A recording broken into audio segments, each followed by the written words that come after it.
This video demonstrates how to use the washer dryer. If you'd like to use the wash and dry functions together, you need to select one of the three programs to the left of the dial. You can amend the temperature within this program by pressing the button shown here.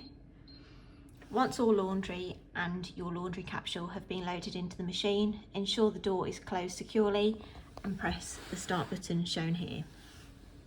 If you'd like to use the wash program on its own, you need to use one of the programs highlighted in grey.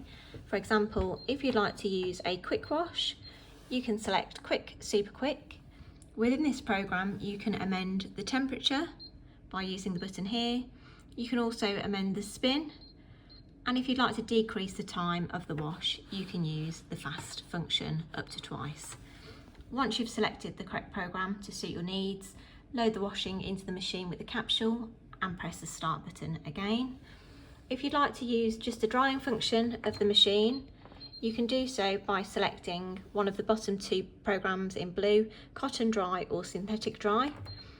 Turn the dial to select the program, load the wet washing into the machine. It will demonstrate here how long that will take, and then you press the start button. Once all programs have been completed and you're finished using the washer dryer, please turn the dial back to the centre and this will turn the machine off.